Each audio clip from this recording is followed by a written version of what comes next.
Okay, Paul here. Today on the bench we have this Zenith Transistor Royal 51 pocket radio, or transistor radio. Great shape. Got its original antenna. And Zenith Radio Corporation, Chicago, Illinois. Got a little bit of paint or something there, a piece of a sticker, I think. And use the 6-volt external power supply as a phono jack. AM, FM, AFC. And dial works. Sounds like it's got batteries in it. It's got some little crack there in the dial indicator. And there you have it. So let me go ahead and get the back off. Oh, I laid it at this angle and I noticed it has some dimples here in the speaker section. Not bad, but a couple of them. So I wanted to document that too. Okay. Okay, I'm working on this Zenith radio and I got it set up. I'm driving a IF signal, not exactly on 455, but close enough.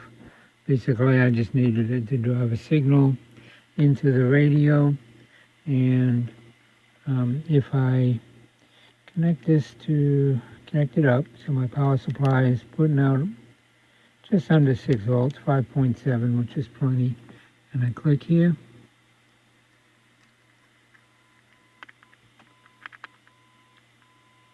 Here, very low.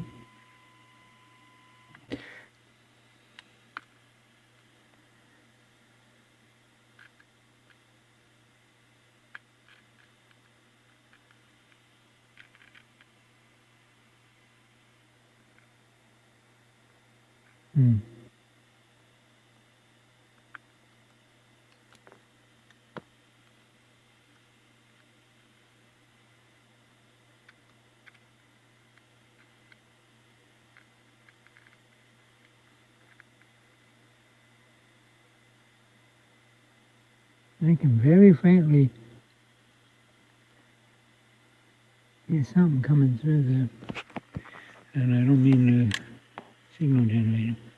Let's see, what are we on?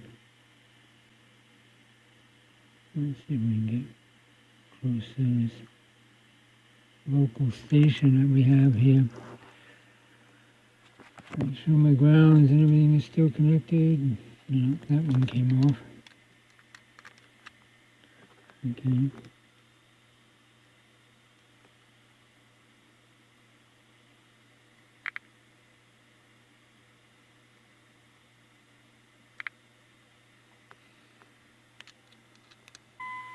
There it goes, here fading out.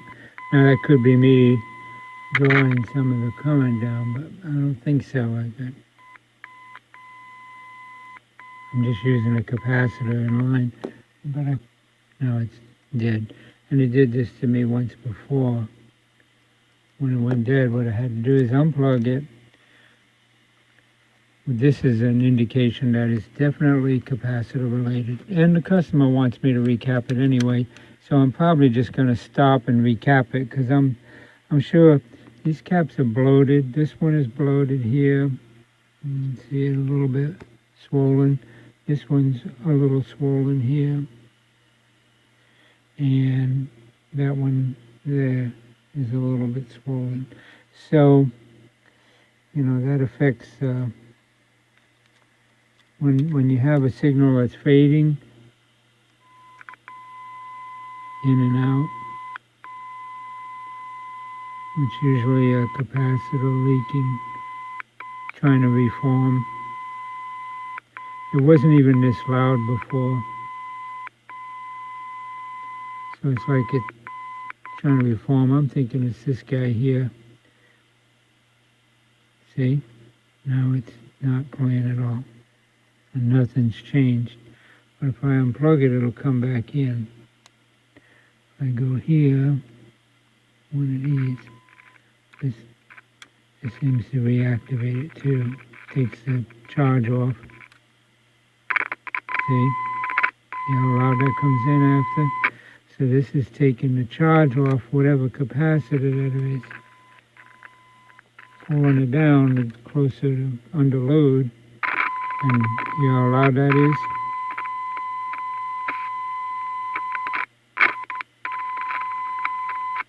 I mean, this transistor could be bad. Definitely intermittent. It could just be a solder joint too. So I'm not gonna worry about troubleshooting it until since I got to recap it anyway. I might as well change the electrolytics, and then we can see where we're at. While I'm at it, since I have to take the circuit out to change them, I'll go ahead and touch up some of the solder joints and make sure they're flowing well. A lot of times that's just simple fix. And but it's a good idea to replace these. I mean, you can see that one here. If I move it around in the light, you can see it's kind of bulgy. And so is this one here. It's not bad, but they're bulgy, and I'll check them. I mean, I can check them when I get the circuit board out and get to the bottom. Yeah. So, that's where I'm at. I'm going to go ahead and pull the circuit out, and we'll continue. Well, I got this circuit out of this transistor radio, the Zenith Royal 51, and powered it for my power supply, and found a loose connection on the power jack, which was causing an issue.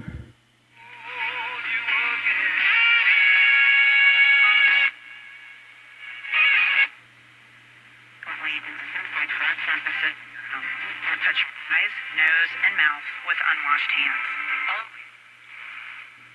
And as you can see, it works pretty good. Of course, I don't have a lot of stations near me. And, you know, I've got a snake problem. Okay. That's AM.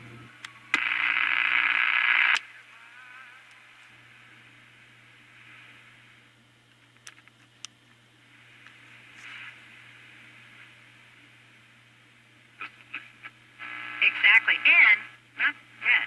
That it is free. This is FM. Free. To me, that's...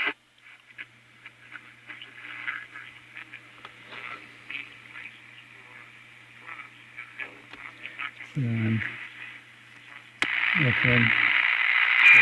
LRC.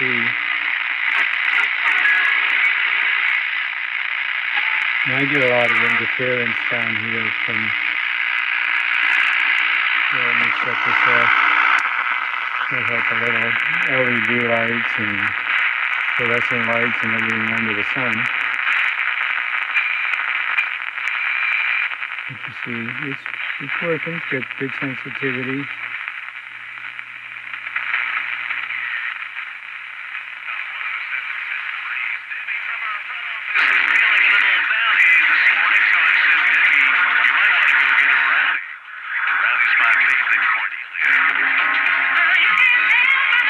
Of course, it has no antenna. Here's the antenna.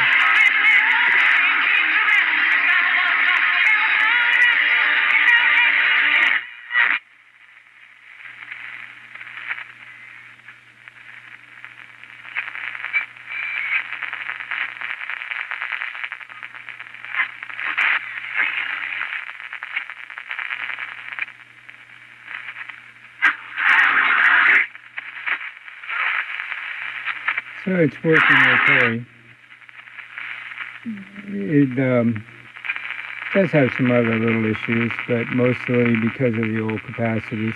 Customer is having me recap it, and I've already ordered some capacitors. Should be in soon to change. I had some in stock, but I didn't have all of them, and I didn't want to put some that were too big for the radio voltage-wise. And then there were a couple that were, I just didn't have in stock. So I'm ordering all of them and replacing them all with new caps. And out these controls, obviously.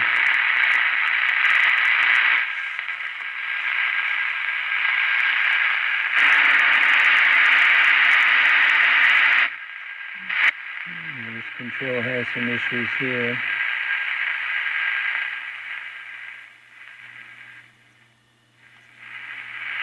Volume control needs to be cleaned. Let's put it on the station. It's hard to keep it on the station to do tests while I'm recording because copyright. I can never find a station that's not music. When you don't want one, all you find is talk. But when you're trying to record and you need a station, all you get is music.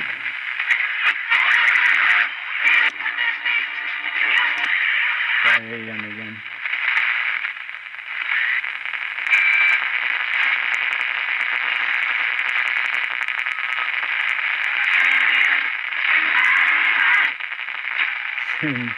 Station Bleeding Over, that's my local AM station. So yeah, we got some issues with bleeding. Let me make sure I'm on. He really likes that station.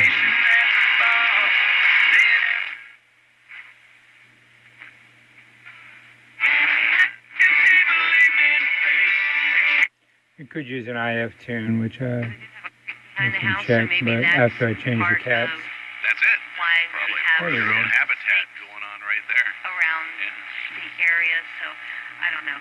But we do have other critters. It's just It's awful. amazing. I don't have much land. I'll I mean, I take only have the like cover an off acre here and and a quarter. clean it. But just in my little area, just seems I mean, I really have deer in a lot the of play backyard. there. I have fox. But anyway, it's working. So let me shut my power supply off. So the other thing that the customer wanted was a regular power jack.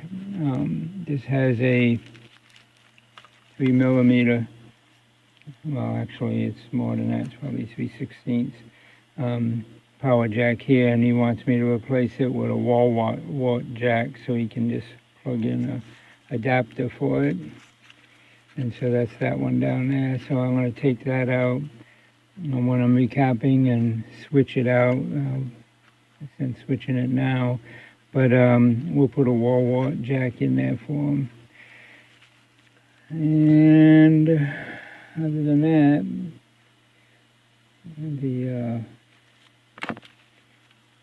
earphone jack, I'm not sure if he wants that changed. I don't think so. I think that's fine because he's not going to use earphones or headphones with the radio. It's AM.